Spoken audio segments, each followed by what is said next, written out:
चलिए एक होली का मजेदार चुटकुला नाच गीत लेकर आए हैं। आप लोग को अच्छा लगे तो लाइक प्लीज सब्सक्राइब करिए और कमेंट करना मत भूलिएगा।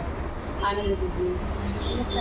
संगे संगे बलमा जाला हो बैगनवा के खेत में, संगे संगे बलमा जाला हो बैगनवा के खेत में, तनिको ना बलमा जाला हो बैगनवा के खेत में, तनिको ना बलमा जाला हो बैगनवा के खेत में। घुंघटा उठाई जब तोड़ी बैगनवा, घुंघटा उठाई जब तोड़ी बैगनवा, देखी देखी रतिया लो भाला हो बैगनवा के खेत में, देखी सूरतिया लो भाला हो बैगनवा के खेत में, संगे संगे बलमा जाला हो बैगनवा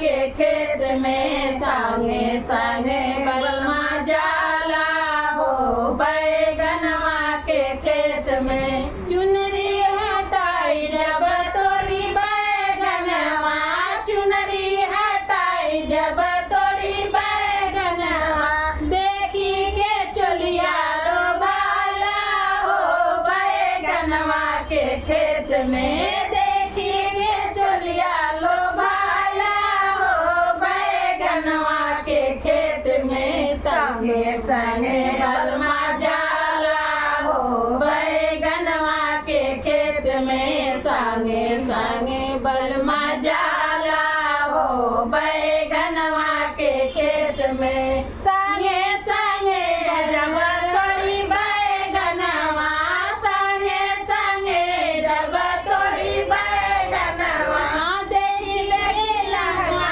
लो भाला हो बैगनवा के खेत में, देखी देखी लगा बुराला हो बैगनवा के खेत में, तनिको ना बलमा जाला हो बैगनवा के खेत में, तनिको ना बलमा जाला